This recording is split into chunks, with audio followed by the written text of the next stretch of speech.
Hello, everyone. Welcome back to the Backmarkers F1 Show. Thanks for joining us for another edition of our podcast. Chris, Tyler, and Shaker, we got the full house in here tonight for a little bit later on in the week. Obviously, we had over here in Canada Thanksgiving weekend, so we were off over the weekend. So that's why we're coming to you a little bit later. We're going to be talking about the Eifel Grand Prix at the Nürburgring, and also just talking more so actually on obviously the history that was made on Sunday, but also we're going to touch on a lot of the more of the important race incidents that we've pointed out. But anyways, thanks everyone for watching along. And all right, so let's dive right into the Eifel Grand Prix. First of all, I mean, obviously we didn't get to see as much running on Friday. It was completely washed out, which I was so sad about because I was really wanting to see Mick Schumacher on Friday. Yeah, same with Cameron Eilert. Shout out to Cameron Eilert. He's a fantastic driver as well. And it just didn't get to see it. I mean, both of them, it wasn't so much actually the rain. It was just that the medical helicopter couldn't fly. There was too much fog. So he wasn't able to do it. Hopefully both drivers can jump into the car in Abu Dhabi. But anyways, there were some cool moments with him and Vettel when he was showing him his helmet, which was kind of made off of his dad's design, which was a really nice moment. But anyways, so what did you guys think of the Nürburgring? A beautiful track. I think it was fantastic. I think all the drivers loved it too. They're like, we should be here every year just because of how nice of a track it was to race. But I mean, it was really nice to watch too. Like I really enjoyed the technical side of that track. Like there's forgiveness to make mistakes, but not much. And most of the turns are pretty tricky to get right. So I don't know. I thought it was a great racetrack to watch. Just a car go around. I was like, oh, this is fun. Especially because they were dealing with the cold as well, so they had to keep the tires warm the entire time. And the other cool thing was, apparently a lot of those F1 drivers did get there a little bit early and did race around in like actual regular road cars. Nice. Apparently a lot of on the Nordschleife. Yeah, apparently a lot of YouTubers were had videos with the F1 drivers going out, and they were like these. Some of the YouTubers drive around there regularly and have these F1 drivers come around, and they were like they had trouble in the car sometimes. Oh, apparently, wow. Yeah. I saw the one that Esteban Ocon did in an Alpine, and he was pushing decently. It was kind of in like damp conditions, but then Ricciardo, he went out in I think it was a Renault Megane. I don't know how they pronounce it. But he was like completely scared, so he went like super slow because it was wet. He didn't have any grip, so he just kind of like was driving like an old lady around the Nordschleife. I don't know. I think like if I ever got to drive the Nordschleife, I'd like to do 2 laps, like to do 1 scenic lap. Yeah, because like it's just like beautiful around there, and like just slow, enjoy yourself, and then like one like kind of push, like not push hard because I don't want to wreck. That'd be awful. Depends whose car you're driving. I would personally want 3. 3? I would want 3 because that's like a solid, like, if you put in get a nice scenic lap, that's like what? Like you would take like 20? Like if you're enjoying yourself, it should be like 20 minutes. 20 minutes. Next one, you get a nice like test track around, takes around 15 or so. Then once if you get a taste the track, you could probably put in like if you're a good driver, a good 12-minute time. 12-minute time. Yeah. Well, depending on the car, right? Yeah, like, that's true. If you're a good driver, that's if you're or you've been in turn 1. Yeah. That track is honestly one that, I mean, if it scares F1 drivers, I don't even know what it would do to us. It scares me on sim racing. I can't like, complete a whole lap on sim racing. Oh, I can't either. I think I drove. The Y button is pressed a lot. Rewind. I drove, I think, like the Toyota hybrid, like the LMP1 car, God. and I don't know which turn it was, but it's early on in the lap, and there's a bump, so the car gets a little bit airborne, and that's always when I lose it because I think you have to lift a little bit, or else there's just too much imbalance. But it's insane. I watched Robert Kubica, who did a lap there. I want to say maybe a week before the race, and I think it was a BMW M5, and it's just insane. Like when he goes over the curbs, it's like, sounds like bombs are going off or something. Like the track is insane. Yeah. I can't believe they used to race on that. I know, that's crazy. Yeah. I mean, I think on my iRacing, I raced a Skip Barber around it. It's like a classic kind of like, if you know iRacing, the Skip Barber. And I didn't make it too far. I did not make it too far. It was a 3-lap race, and I don't think I made it after lap 1. Lap 1, I think I was done. So the other tough thing too, if you went to drive there, is that you got to contend with traffic. So there's drivers like you said who are more professional, who are going to come in there faster. There's guys on motorcycles too. Always pass on the left. That's the rule at the Nordschleife. Always pass on the left. I'll make note of that. Yeah. My favorite are the Nürburgring or the Nordschleife crash compilations Yeah, on YouTube. those are great. Those are funny. Who is it? Auto Addiction? That's the one I like to watch. The YouTube channel. I'm not sure what the name. Yeah, Shout out Auto Addiction. Yeah, those are always hilarious. Some of them I can understand. I probably would do it too, but then there are some that are just terrible, like dangerous driving, and they deserve nothing more. But yeah, so amazing area of racing too, especially in the Eifel Mountains, and to be able to kind of get a slice of that piece of not just F1 history, but racing history as well is cool. So I'd be really curious to see what a modern F1 car could do around that track. I don't know if you could do it though. Like I don't know if I want. Like, I feel like they're too low to the ground. Yeah, I think, that and like I don't know what F1 driver is going to take that risk of going and doing a full push lap on Nordschleife. Well, I think they'd have to create a separate tire for that. Yeah, Kimmy. probably. Kimmy. It's a hobby anyway, so he'll do it. Yeah, I think some people, even the drivers, are saying like, I don't know if you could do it. Yeah. I don't know if it'd be possible in the modern cars. So, yeah. Anyways, it's amazing. It's this year has shown us that we need the older tracks back on the calendar. Yeah. I think that's a clear one, and we've got a great one coming up as well at the Algarve circuit, which is the next race we're going to. So maybe we'll touch on that a little bit later. But Portimao. yeah, I can't wait for that. And a lot of new Portuguese fans. We got some great response on the track guide that we did a couple of months ago now, actually. But there's a lot. They're super excited to have F1 back in their country. So yeah, we're really looking forward to that. Okay, so let's talk about history. We'll do this right off the top because it's kind of basically the most important part about this weekend. Yeah, And Roman Grosjean scored his first point since last year. So I mean, it really capped off the weekend. Yeah. I think History was made. 9 teams scored points this weekend. Yeah, that's right. That's the first time that's happened in I don't know how long. You have the tweet, I think, Shaker, that you sent to us. I don't know the actual stat, but it's more history made there. I mean, it's really remarkable. Yeah, I just remembered the one I was talking about before we went on air. I think that this was the Since first 2010. season. 2010. First time since 2010, 9 teams scored points. Yeah. And I think for the first time since 2012, I think, what did they say? 7 different teams have scored a podium? Oh, in a season. So let's see. Yeah. It's been McLaren, Renault, Well, it's been everyone AlphaTauri, except for the Haas, Haas Williams, and Alfa Romeo. So yeah, 7. so 7. Yeah, there we go. Yeah. Interesting. Oh, that's a lot of history that happened. I mean, Yeah, but what else? I think we're forgetting one. no, that's it. That's it. Well, As you know, I mean, Lewis forgot. yeah. That's right. Just crossed the finish line. Did he Across though? the finish line, he had no idea. Sorry. He just tied his record with Michael Schumacher. Did he though, Shaker? Did he forget? I don't know. I could. don't believe. I don't know. I don't know. I see how Listen. you can like you're probably not thinking of it during the race, Yeah. but like maybe once you cross the line and after a couple seconds, I could kind of see how you could. Maybe the big sign that said 91 with his and Michael's face on it might have jolted his memory, but I'm not sure. At the Russian Grand Prix, when you were gonna the main headline was you were gonna tie Michael Schumacher and didn't. That's right. Anyways, I guess we should say I just don't know. congratulations to Lewis Hamilton Yeah. tying Michael Schumacher's record with 91 wins.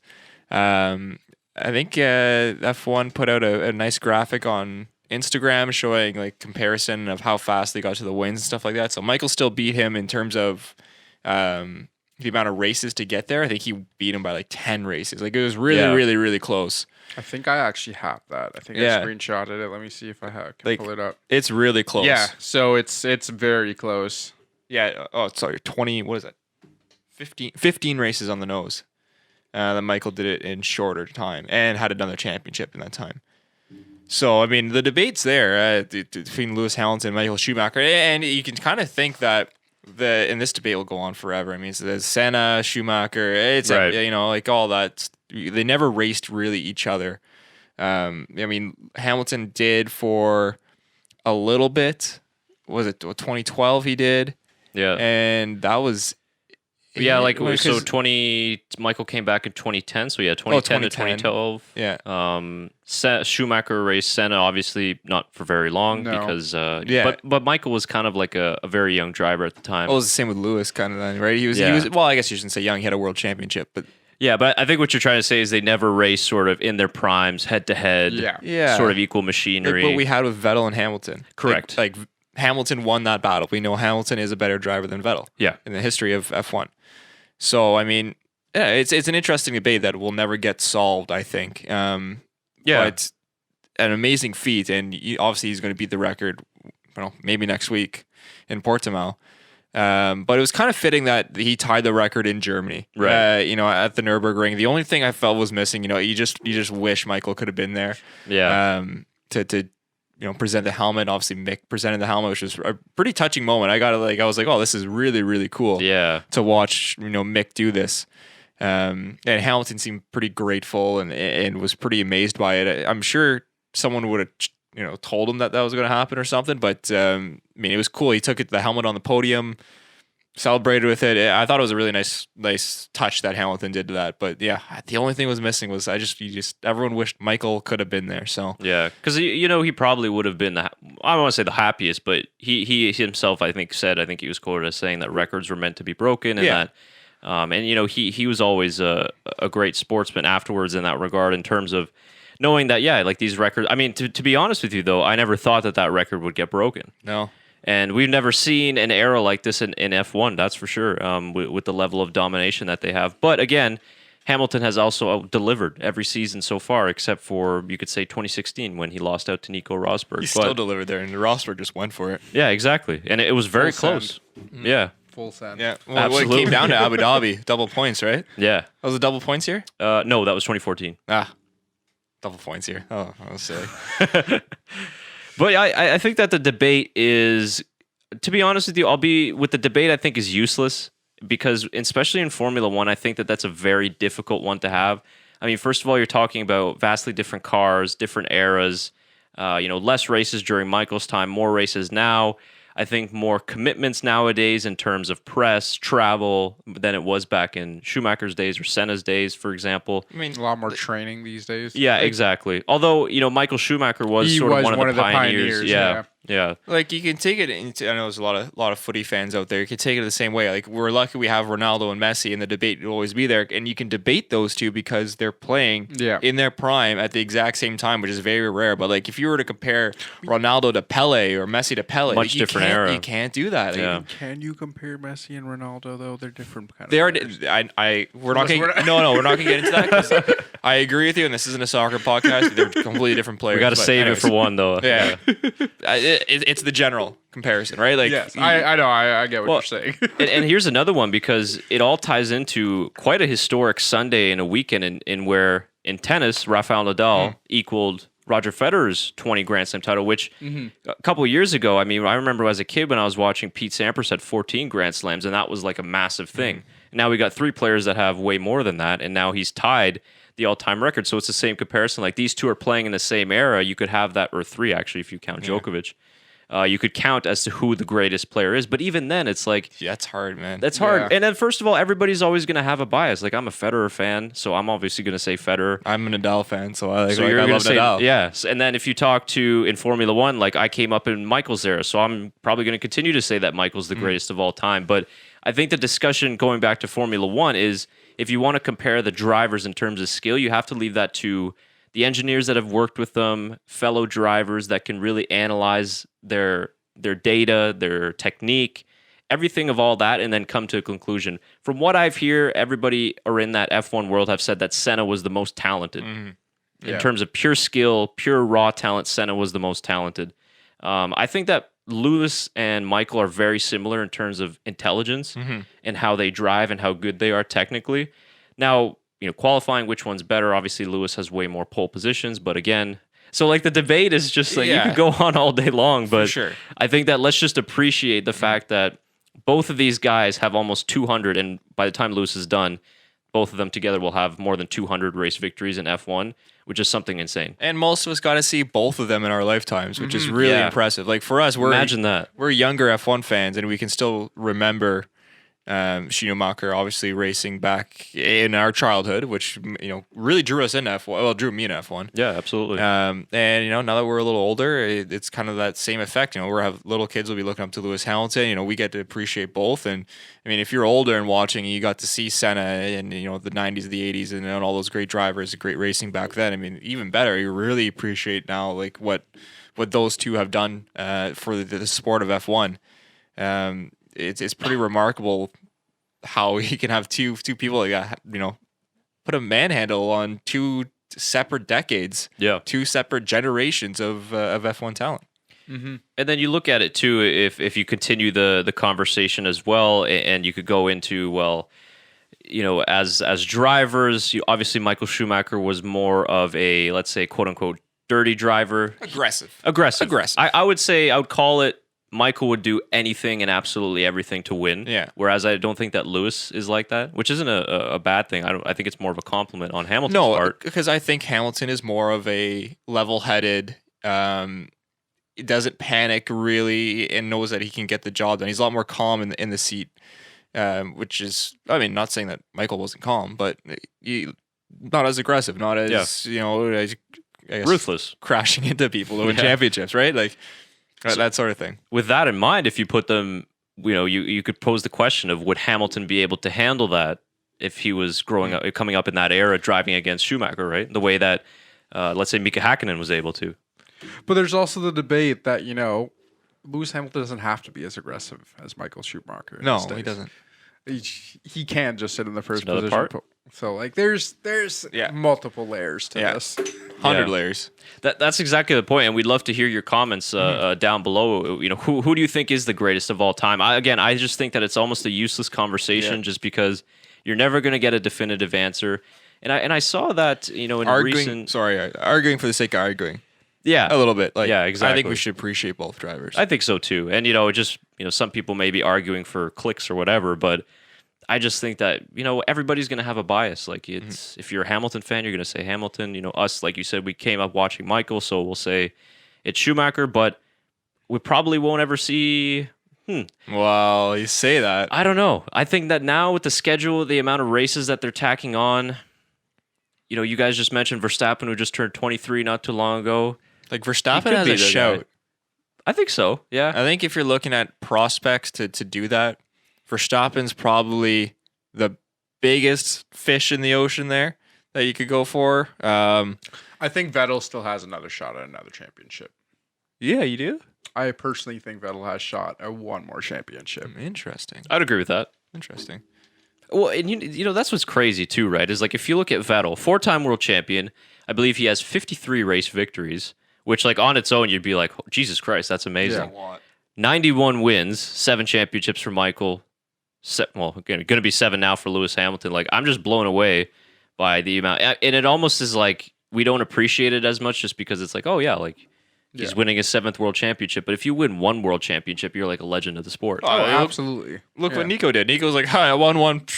See ya. See you later. Like, that's all I needed. I'm going to YouTube. I show the world I'm the best, and that's it, right? So I don't blame Nico. It was a shock to everyone, but I don't blame him. Yeah, I think that's the boss move to do. Yeah. What do you guys think of? I was seeing this on Twitter in the last sort of couple days after his race victory. Apparently, some of the older drivers, they were mentioning Jackie Stewart in particular. I think Stewart made some comments that Lewis is not in his top 3 of all time. I think he ranked like Fangio ahead and more of the drivers that he did around there. There's more names, yeah. Yeah, but they were really hating on Jackie Stewart for his opinion, and I was like, I found it very odd that people on Twitter were questioning. Well, I don't want to say questioning, but it's like Jackie Stewart's a world champion and also one of the legends of the sport too. It's like, that's the right to have his opinion. I don't think that he's necessarily right or necessarily wrong, but I just think that in that era, when it was so dangerous and when he was losing so many friends at that time, I understand why he says something like that.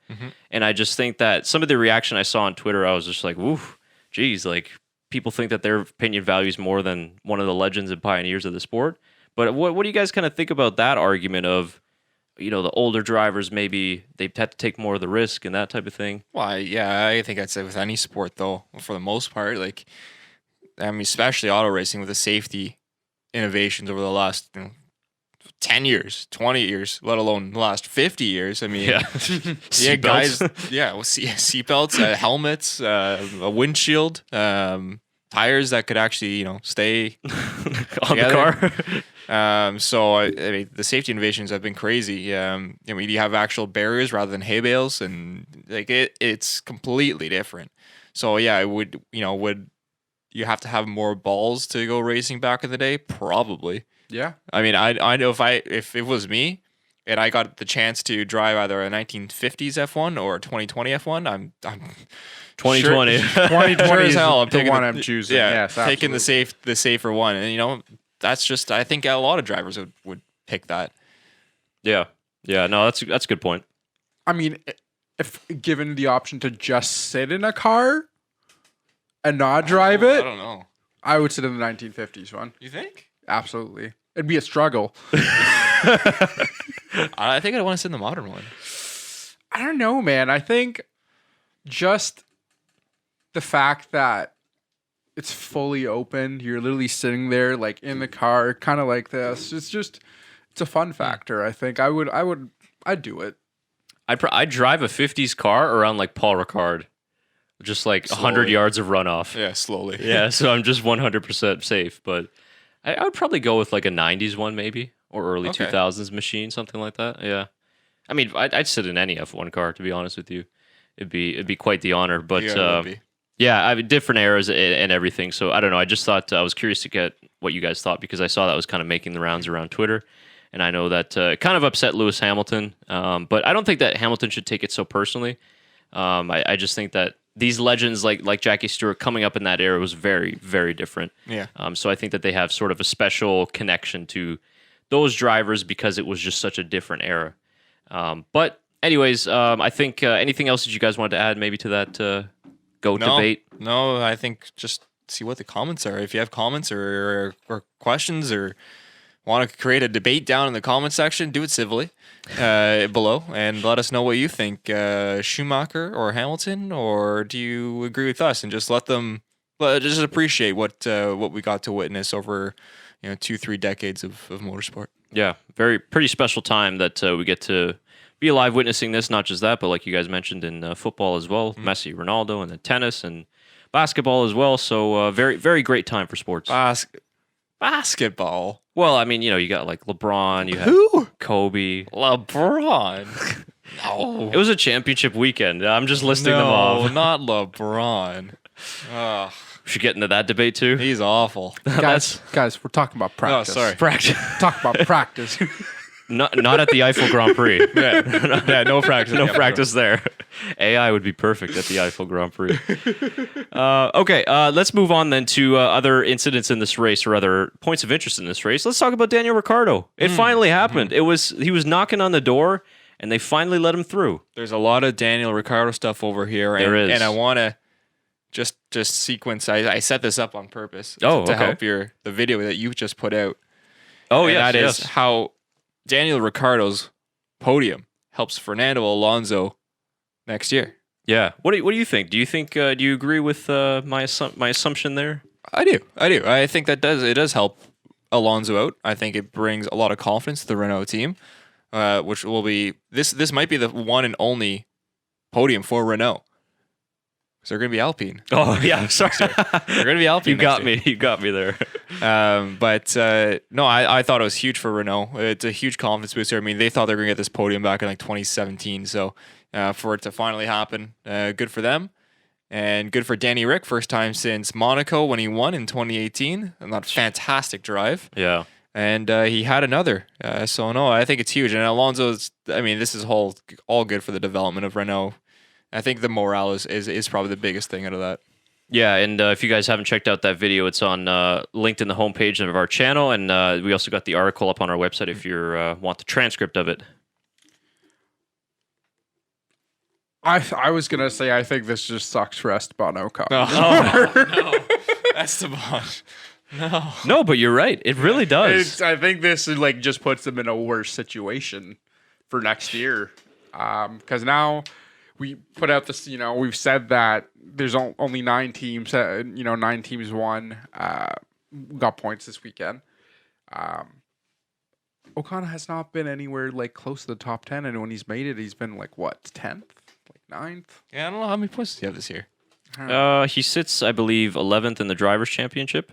Maybe I'm wrong.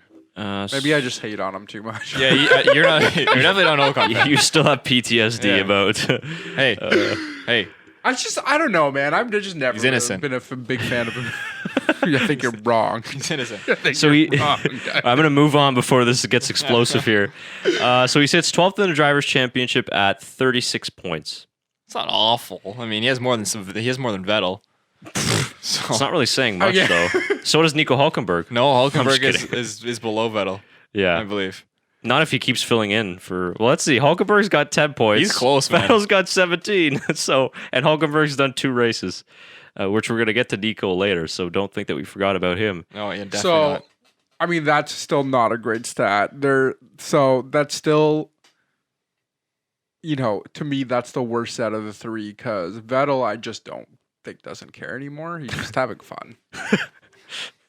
I've said this before on the podcast. I think he's just having fun this year. I think he's kind of decided that he's gone. Yeah.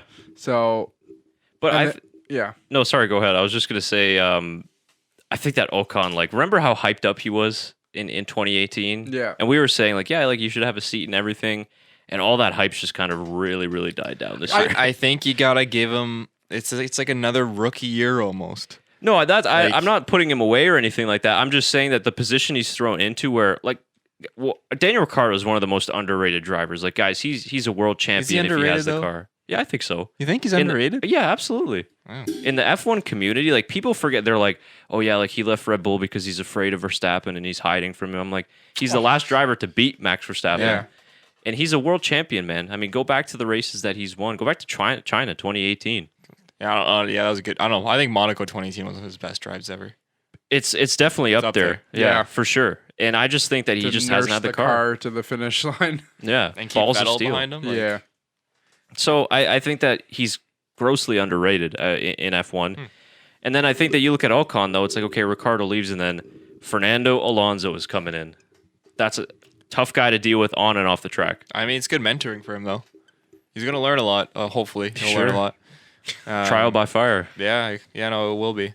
But I don't know, it'll be interesting. With Alonso coming back and how Renault would still develop next year and look towards 2022, can Alonso kind of help them steer their car in the right direction? It's very intriguing, and Alonso is really, really involved already into this whole process. So he's committed. You can tell that he has passion for it, which I think is huge for Renault because I didn't really sense that with McLaren, that Alonso is really invested in the team.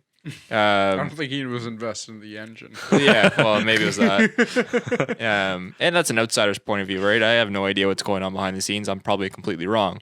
But that's just what I noticed. And you can really sense something different with Renault. He's he has that, not that passion, but the drive to make this team great again, better. Maybe it's because he sees upside in Renault. He didn't see any in McLaren. Yeah, it could be a possibility too. Yeah, no, I think there's something to it too, and I made the comment as well that he just looks really refreshed, ready to attack. I'm gonna prove to everybody that I'm still one of the greats, which I think that he is. The fact that he has only 2 world championships, he should probably have at least 4 or 5.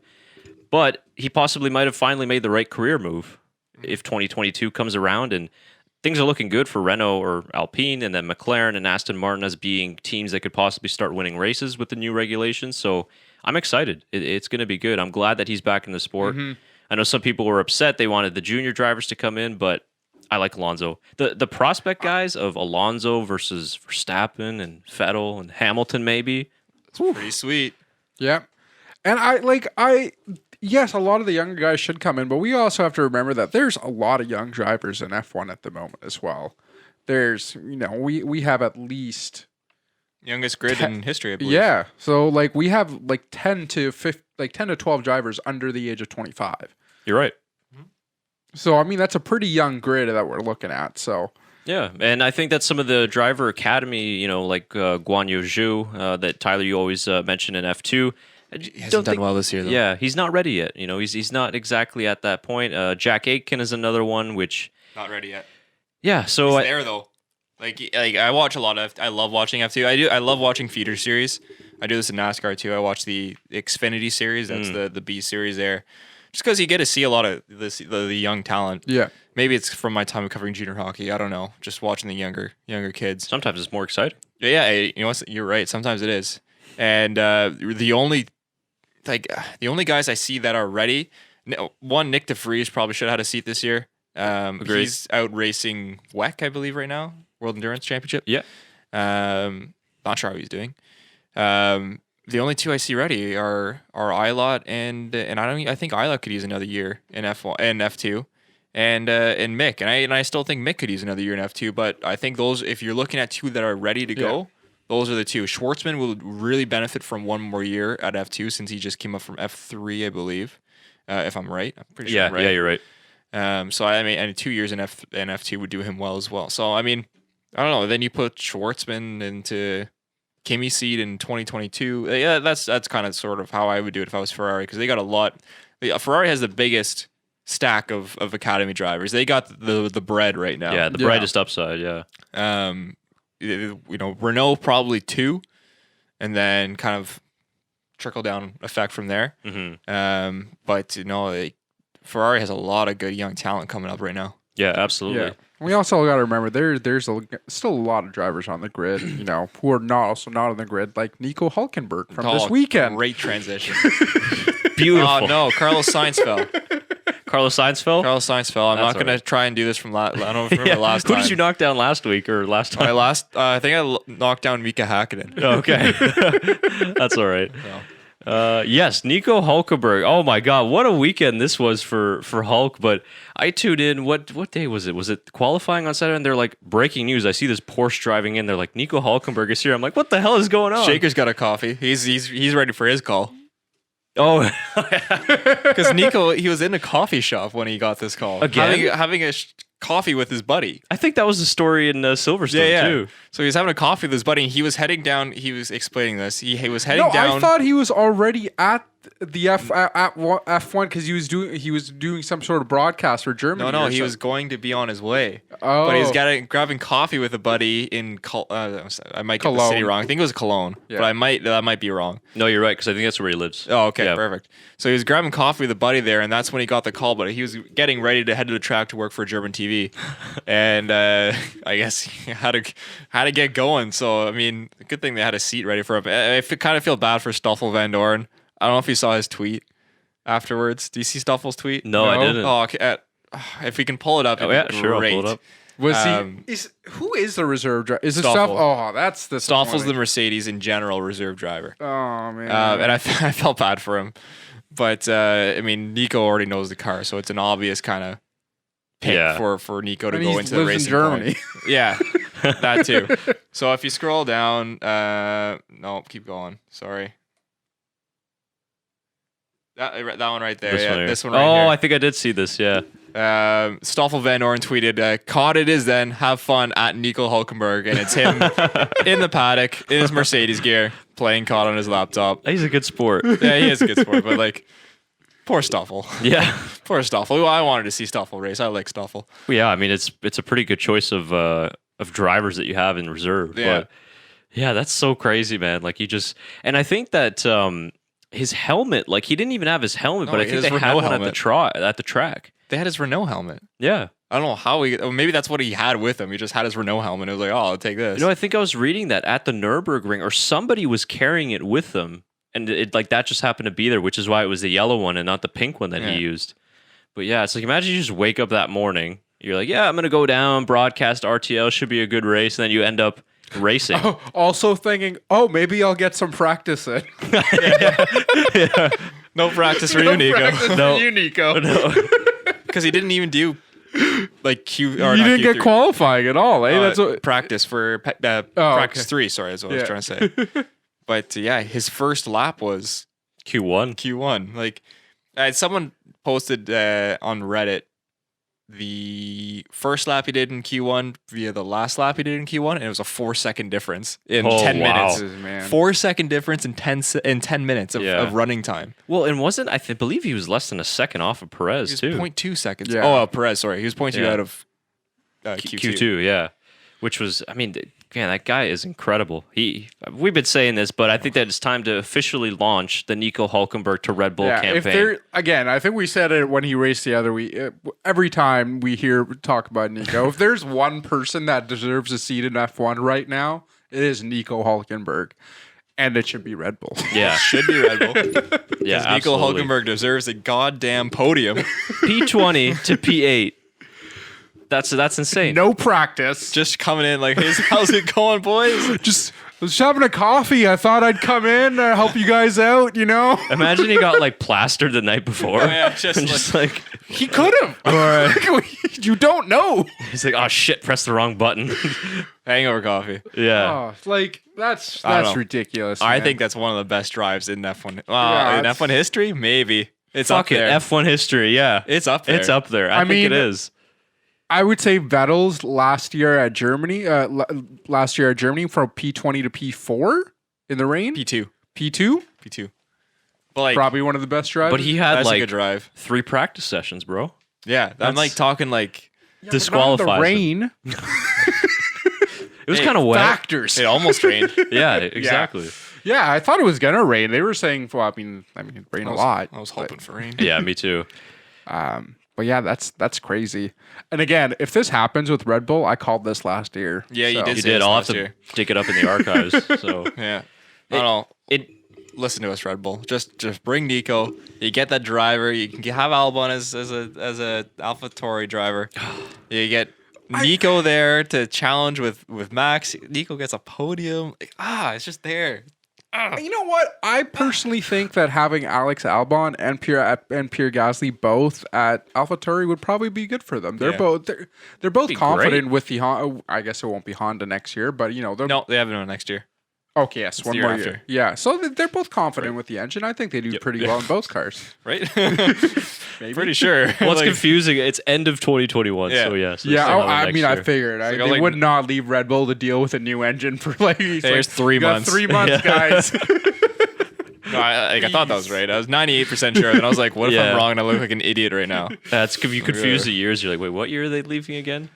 But yeah, you bring up Alex Albon, and we got to talk about Albon. Yeah, but poor Albon. man, so many people were saying like, famous last words of, "They raced me so hard." I know. I hate. You shouldn't have said that. That's the one that I think that I mean I don't know if it's gonna bite him in the ass later on, but Brundle roasted him on Sky Sports right away. He was like, "Yeah, Alex is F1." yeah, welcome Like, to Formula One. Jeez, Martin, just roast the kid. Well, I don't know when the team radio actually came in, but if it was at the time when they broadcasted it, it's like he sent a dive bomb into Gasly, locked up both wheels, almost took him out of the race, and then he's like, "They raced me so hard." I'm like, well, and then the one on Kvyat too. I mean, that was just poor judgment. Yeah, it just wasn't clear of Kvyat, and Kvyat was kind of like, "What happened there?"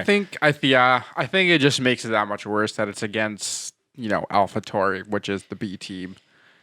That looks anymore. No, for sure, but I mean, comparing Red Bull to AlphaTauri, Right. it is still their B team. But yeah, no, like you said, not anymore. If you're gonna have that against what is supposed to be your B team, you gotta have your secondary driver step up, man. You can't go from a podium to that. Well, and look at who flew under the radar at the Nürburgring. It was Pierre Gasly, P6. Yep. Yeah, So it's like, and I know that there's always a thing between them because they replaced each other in that sense. well, it's the but, same with the Kvyat Verstappen thing. Every time Kvyat gets demoted, it's Verstappen won. So. right? Yeah. But he always races him extra hard personally. But that was tough, man. I really thought that after Mugello that okay, like this was the race that was going to turn it around, and then we're going to see Albon closer, and then came in Russia, was way off the pace again, way down in the grid, and then this one too is just like completely flat spotted the tires on the first lap. They had to bring it in early again, which has happened so many times this year. Completely takes him out of the race. Then he has the incident with Kvyat. Then he has the one with Gasly. And then that team radio was just brutal. He's young. He's young. He's got to groom. Just like Red Bull has to groom their young kids right now. Him and Gasly should be, like you said, Shaker, at AlphaTauri together. Just let them groom, have a couple more years of experience, and then move them up, as they go. They're not everyone's gonna be Max Verstappen. You can just hop in a Red Bull and Right. go get Well, podiums. I was just about to say, like, he managed to put a fastest lap in with, fresh tires, not warmed up or anything. And the biggest complaint this weekend was not having warm enough tires. If your driver can do that and your secondary driver is just not doing it, there's got to be something going on, man. Like, So yeah, Nico Hulkenberg for Red Bull. It would be an amazing driver partnership. And I think Helmut Marko said that, nobody can get within 0.3 of Max. And he's like, well, Albon has been kind of doing that. And I'm like, well, if you put Nico Hulkenberg in there, I think that, okay, he probably might not match Max Verstappen, But he'll give the fight that they need, right? Like, they need Yeah, that but his 1-2. race pace will be there. Yeah. You know, he'll be fourth maybe. It's because, they don't need another driver to be winning championships and winning races. They need a driver to be supporting the team. They need a. They need a Valtteri. Yes, read my mind. That's a better way of saying it, because I was gonna I was hating myself for saying this, but I was like, they need a Mark Webber, and I was like, Mark, I want him to have a championship. They but, need a Rubens Barrichello. Yeah, that's better. Yeah. That's better. Because Nico's going to be happy with a podium. Oh, like Yeah. Well, he's never had one. Like, shit, he might retire after he gets the podium. it's good. Like 2022, they turn up in Australia. Nico Hulkenberg, first career podium. All right, guys, I'm He could retiring. be the Rosberg of podiums. Man. With his luck, though, like his car would just be dog shit, and then he wouldn't get a podium either. No, he has to get one. I think he could do it. I you know why I say that? Because Daniel Ricciardo transferred over to Renault the year afterwards, dealing with the same engine, similar car style, similar car, and Nico Hulkenberg was still putting in a fight, matching Daniel Ricciardo and beating him. Putting that into a Red Bull and transferring some of those skills, this man raced a car with no practice.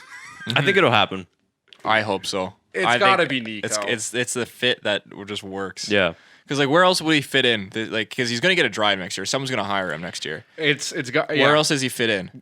The only other team that I can see hiring him is Williams. Well, I've heard that rumor too. Yeah, I've heard that. Yeah. That this Because George Russell moved. Crazy George rumor. Russell. Because Nicholas Latifi signed on for 2 years. No, so this was, I was telling Tyler this, I think you were out of the room, and I was telling him that I heard a crazy rumor that Nikita Mazepin, the F2 driver who has a very rich dad, seems common in Formula One nowadays, is interested in not buying Haas, but putting major investment in Haas, which would then lead to his son getting a seat. Remember, Mazepin was in the discussion to purchase Racing Point, or Force India at the time, during the consortium. Yes. And it ended up being Lawrence Stroll. So that would happen. So then they would put Mazepin at Haas, and I believe that they said Eilot would go to Haas as well. So they'd have the two young drivers, and then they would put, I think it was Nico Hulkenberg to Williams in place of George Russell. Like it was something crazy along those lines. Then where would George go? Your guess is as good as mine. I mean, he'd take a Nico Oh, or dude, George Esteban Russell Ocon also. sabbatical. I don't know. Anyways, it's just rumor. It's a crazy one. I think it's BS, to be honest Well, with you. hold on. Let's get the silly season going on here. If you want to find it, I will but pull it up. I did some research, guys, because what really strikes me is that why the hell was Helmut Marko and Red Bull in general actually so defensive of Alex Albon? That's totally uncharacteristic of them. I mean, remember they dropped Gasly so quickly. They dropped Kvyat. So I did some research. I'm like, okay, I know Alex Albon. He's a great driver. He's got a lot of potential. Very nice young man. But why are they defending him so hard when they know? I found George Russell's seat. Lewis Hamilton is inside with Mercedes. So maybe We're going down this road again. Sorry. Keep going. So I looked at as to why maybe they're trying to protect him so much, and I found possibly the reason why. Red Bull. Remember we had this conversation in the last podcast about the origins of Red Bull in Thailand? So I found out that 51% of Red Bull is owned by a Thai billionaire. Ah. So I don't know if that Thai billionaire has any personal funding towards Alex Albon, but in my opinion, it makes complete sense why they want to keep Alex Albon in the main team. So I know he doesn't. The Thai billionaire does not have a direct investment into Alex Albon, but Thailand itself is invested in Alex Albon. They absolutely are. Yeah, that's why he took over the Thai nationality. Yeah. Because he gets more sponsorship and support and money, Well, yeah, rather than racing from Britain, and which has a lot, right? yeah. Yeah. So I think that that's probably one of the main reasons why Red Bull is so adamant that they want to keep Alex Albon. I could be wrong. It could be because they really see they've learned from their mistakes of dropping drivers so quickly. But I just think that when we get back to the Hulkenberg discussion, Red Bull, they can't keep doing this like this because they need that second car.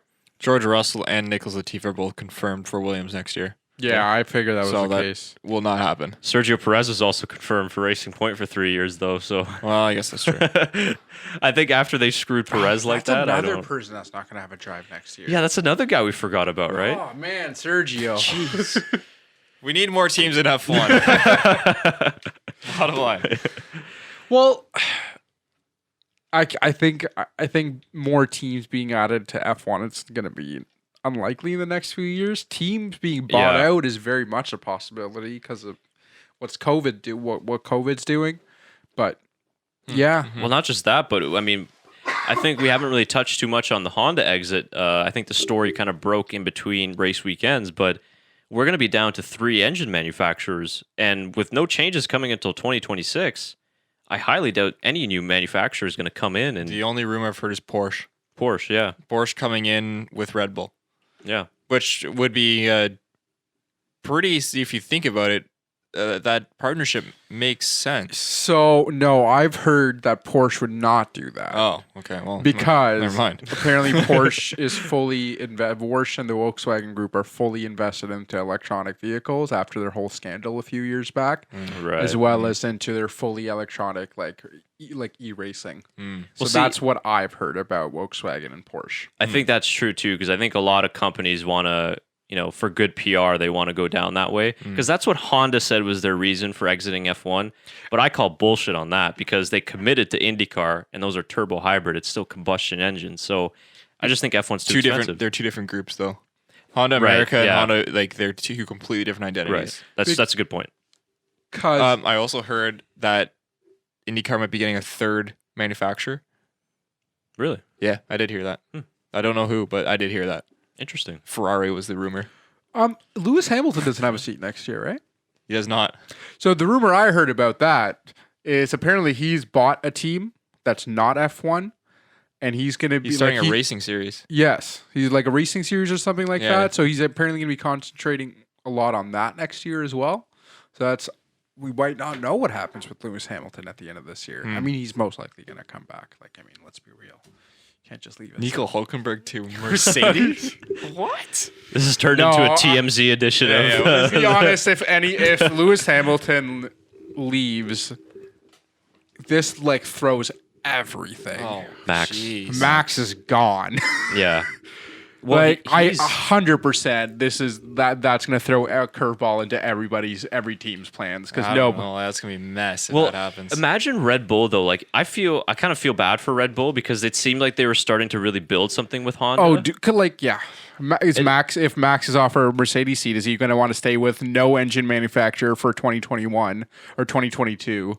Red Bull not performing Yeah. and having to figure all this stuff out again. Oh man, it's just And then imagine he goes on to Mercedes and then wins a handful of championships, and you're just sitting at Red Bull. I mean, they could even what leave could the have sport. been.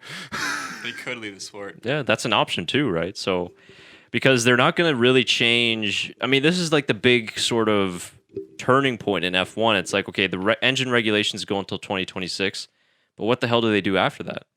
Because this turbo hybrid system, it's too complicated, it's too expensive, and quite honestly, if we're talking about North American fans, like people aren't going to understand the technology. But it's very cool. Yeah. We understand a little bit about it, and some of that technology is in current road cars. But to be honest with you, like I don't think that F1 should really give a shit about what goes. I know that it's road car manufacturers that are in F1, but I think you have to separate the racing side with the road car side and say, why don't we just go with a cheaper, naturally aspirated V8, V10? I'm still on the V10 team, still pushing for V10s. Because I think overall, Honda and whatever engine manufacturer as a company have a certain like footprint that they can do in a yearly basis, and I think probably doing that with doing the road cars and as well as doing F1 probably puts them right at the limit of what they can produce in a year. Yeah, if they keep count it all together in that sense. I don't know. This Yeah. is me just making an assumption, but like that would be my guess, because that would be the only reason I could see why Honda would want to step out. Yeah. Because they are doing a lot for electronic vehicles and they are doing a lot for just in general. So Yeah. We also have to consider the fact that Honda's done this about 4 times before. So I think a lot of it is financial, and I don't know, maybe they see something in the future that they don't like. I personally just think nobody can compete with Mercedes. So who wants to? I think that's spend part of money? it too. Yeah. And again, do we really think it's going to end with the new regulations? Man, I don't know. There's a lot of smart people at that team.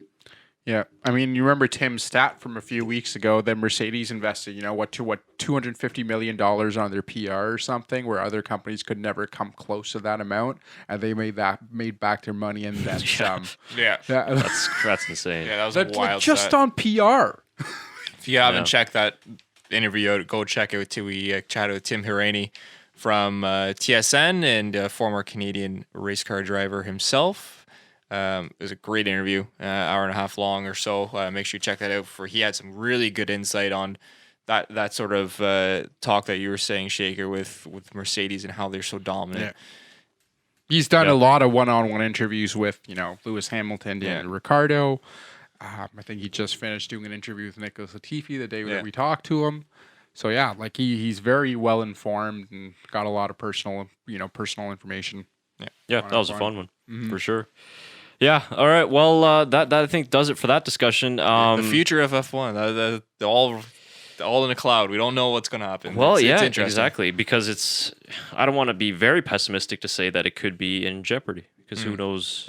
Again, I think the problem is just more its expenses.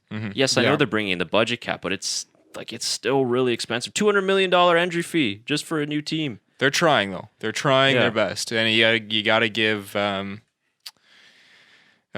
can't I think of the name? Who owns it? Liberty. Jeez. Oh yeah, Mustache Man. Yeah, Mustache Man. You got to give Liberty credit. They're trying their best. So they are. They have done a lot of positive things though. Yeah. So, but it's good news that these midfield teams like Renault, McLaren, Aston Martin for next year, they look like they're really starting to gain full head of steam. And obviously, we're not going to have a formula in which all 10 teams will compete for a championship.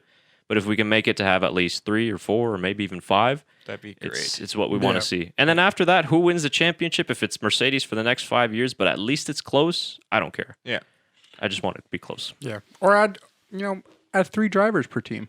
We went over this last time, though. Remember, it was 230.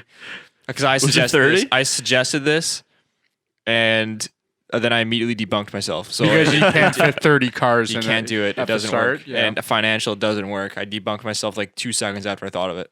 So yeah, we can't do that. Unfortunate, but oh well. But what? but make the track wider. Have the money. Yeah. What if we just give everybody loans for a couple of years and figure it out? Yeah. Yeah. All right. Well, the only other couple things I just wanted to give honorable mentions to. We talked a little bit about Romain Grosjean, who is obviously sometimes the butt of our jokes on this podcast, but number 1 with his left index finger. Was it left? Yeah. Left. I really wish it was his middle finger. That would have been good. But no, he got gravel from Kimi. Kimi tried to kill him and almost broke his finger and persevered. All jokes aside, I'm so happy Romain Grosjean got some points. Very happy that, he got one. Yeah. Made my race. I was like, yes. I'm happy for Haas. Yeah, me too. Gives him some hope. Gives us some hope. But I love Grosjean, so I mean, that was actually he's the butt of our jokes, so it's because we love him. He's like you wouldn't want F1 without Grosjean. No, he's a great guy too. Yeah, and excellent for the team. It's he's done a lot for Haas. Yeah, and he's helped them a lot too as well. So even though sometimes he does give us a good laugh, he's an excellent driver. And his teammate Kevin Magnussen, he's been lightning on the starts this year. Yeah, he was really good. I loved his battle with Vettel. I think that was great, hard, fair racing. I loved how he kind of sent it up the inside into, I think it was turn 3 after. All clean. They bumped wheels, but I thought it was fine. So a good drive from him. Kimi Reich. Yeah, so go ahead. Actually, I was just about to say it was nice to see two world championship winners racing against each other again. Yeah. You don't get to see that often. So you talked about the fact that Vettel's just having fun, but what the hell was that spin? Yeah, he's having fun, man. Just trying to drift around some corners. He can't do that with an F1 car anymore next year. He's got to be serious. I'm convinced it's the car. I'm convinced that Ferrari just give him a crap car. It's like Binotto just pulled the steer, pulled the handbrake. But Charles Leclerc can do it. Yeah, I know. They're just trying to make Vettel look bad. That's my conspiracy. I don't know what it is, but it's really just weird. I think Brundle was saying is it started to rain there and some of the raindrops? It's like, no. I mean, he just, I don't know what it was. But even so, but nobody else spins like that. Yeah, I know. It was really weird. I don't even know how you do that. He didn't do it in any of the other laps. Yeah, I don't know. It was a weird spin. It's very strange. Full send. Full send mode is on. Full send mode is on. He's signed to a car. Doesn't need to worry about anything. Before he wasn't signed, he still needed to try a little bit. I'll tell you who else was in full send mode. Kimi Räikkönen sent George Russell to Mars. The other one. That one scared me a little bit. That was a bad one. Yeah, but I mean, deserved the penalty. Lunge was all right. He just caught a little bit of oversteer. got into Russell. Yeah. There's not much you can do to avoid that. I personally I at first thought it was going to just be a racing incident. There's 3 cars going into a corner, man. It's a difficult situation to be in. Especially that corner. That's a tough turn 1. Yeah, for sure. No, I was just gonna say a penalty to me was justified. I mean, he took him out of the race, damaged his car. Yeah, so. that's what it was for. McLaren, unfortunate weekend for one driver, but still managed to get points at the end of the weekend. Racing Point, the only team to have two cars in the top 10, two cars score points. Yeah. Racing Point. Now that Danny Rick's got his podium, the next one I want is Sergio Perez. Because he's been knocking on the door all year long. Yeah, his last podium was the same year as Daniel Ricciardo as well. So Baku. Yeah. I think. Yeah. And then after that, okay, so if we get Perez one, this is great. We never really had this situation in the last It's awesome. I think it's great. It's great that we can have these midfield drivers. Like, hey, who wants a podium? The next 4, there's 4 more races left, right? Or 3? 5? Algarve, Imola, the 2 Bahrain, and Abu Dhabi. Right? Am I missing one? So I think there's 17 races on the calendar, so 6. Turkey, right? Yeah. Okay. Yes. So half the races that we are going to, a lot of the drivers haven't raced in. So that should be interesting. Can't wait. So that should be great. Those have been the most exciting races this year and all provided the most interesting podiums. To be honest with you, I'll throw one out there that you might not expect. Sebastian Vettel. Yeah, he could get a podium. That's right. Can you imagine saying that last year? I know. Who else? Who else would you want to see get a podium that hasn't had one yet? I mean, Ocon, I guess. Yeah. Are we talking? No. Fuck that. Jesus. We'd like to see a Haas get one. Yeah, are we talking realistic or fantasy ones? Well, fantasy, any of the bottom 6 guys. Yeah. Realistically, I want Albon to get one. Another? Well, he's had one this year. No, but I want him to get another one just for self-confidence. Oh, okay. Okay, that's fair. That's fair. I think I would rank it. I'd want Vettel to be the next, Sergio Perez, and then Nico Hulkenberg. Nico Hulkenberg. Yeah, that's my top one too. I was honestly going to say it earlier, but I want Nico Hulkenberg to come in again for another team and get a podium. Have somebody lick Lance Stroll's next COVID test swab, and then Nico Hulkenberg can slot right in again. And he tested negative 3 times. Nico did, right? No, Lance. Oh yeah, yeah. It wasn't COVID. I think he's just sick. He just had a stomach cold or something, probably. Well, I think Altmaier literally said he's had a lot of diarrhea or something like that. I was like, oh, okay, I didn't know that much. You just say he has a stomach flu, man. In Germany. Yeah. Just let me know he has a stomach flu. That's all I need to know. That's no more details on that. So well, who was the? It was Kimmy. But he was like, Kimmy, you missed the presentation. Like, yeah, I was having a shit. Brundle's like, huh. He didn't know what to do with that. One of the greatest Kimmy clips ever. Yeah, absolutely. There was another good Kimmy clip. It's like, Kimmy, how do you keep the tire so warm on the track? You drive fast. Yeah. The more you know. The more, yeah. Kimmy Räikkönen. Legend. We get him getting a podium. Not realistic, but yeah, I mean that'd be great as well. Yeah, that would probably be my my top 3 for sure. Mm-hmm. But I mean, it could happen. We've had, other than the championship battle, which has kind of sucked this year, we've had a great battle behind them for podium places. Yeah. I'm gonna put George Russell as my number 1. That would be great. He needs to get a point first, though. Tell you what, he's closing in on the record. His point's going to be that podium.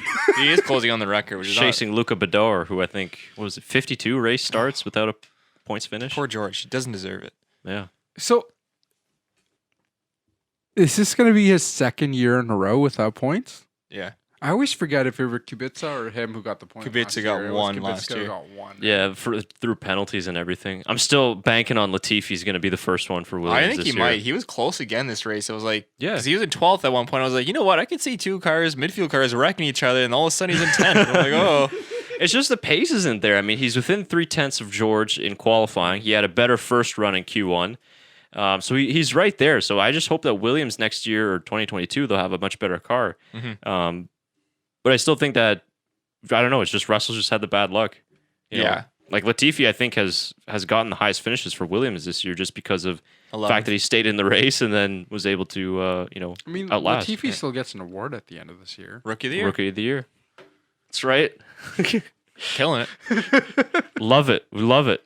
All right. He was getting it since day one. Hey, you still have to earn it. Does Nico count? Hulkenberg? Yeah. Rookie of the year? No. All of a sudden he comes back for Rookie of the year. Yeah. Comeback of the year, I guess. Good stuff. Good stuff. Anything else from the Eifel Grand Prix? No, still a weird name. Thought it was in Paris. What? Yeah, why? Why? The Eifel I Mountains. I questioned it so many yeah, Eifel Mountains. And actually, you know why? But why not just Fun like fact, Nürburgring or Hockenheim owns the naming rights to German Grand Prix. What? Yeah, that's right. So that's why they couldn't call it the German Grand Prix. That's a weird stat. I didn't know that. Yeah. That's a good one. Yep. Huh, interesting. Yeah, I don't know. I didn't mind the name. I would have called it European Grand Prix, but Yeah. So can we get the rights for Canadian Grand Prix? I mean, probably. maybe. I would hope so. Unless like I'm another. looking into this, and I'll let you guys know. Yeah. Unless like another country comes along and buys us out or something. And, Buys Canada out. yeah. Well, remember, like the Nürburgring hosted the Luxembourg Grand Prix. What? Yeah. I didn't know that. Yep. So weird stuff, but anyways, nice to have a new name, I guess. But yeah, it was confusing a little bit. But let us know what you think of the Eifel Grand Prix. I know it's been a couple days' time, but hopefully this great discussion jostled your memory. We talked a lot about a lot of rumors. A lot of silly season. A lot of silly stuff too, which was fun. But yeah, let us know, like we talked about in the beginning of the show, who your greatest of all time is, and let us know what your thoughts on that debate is as well, and anything else that we covered in this podcast. Next race coming up, the Portuguese Grand Prix. I'm super excited for this circuit. Portimao. Can't wait for it. Yeah, I think Nice I'm going to do another hot lap on the Algarve circuit. Just try and maybe post maybe a video of that. That video is getting a lot of great traction from some Portuguese viewers out there as well. So welcome to the show, and congratulations on the race. Should be good. Yeah, it's going to be a lot of fun. Yeah. I'm excited. Me too. That should be good. All right, guys. Thanks for watching another episode of the Backmarkers F1 Show. As always, our social links are in the homepage of our channel. Excuse me. Visit our website. And anything else, you got any questions or comments, just reach out to us. We're always available. All right, have yourselves a good week. We'll see you next time.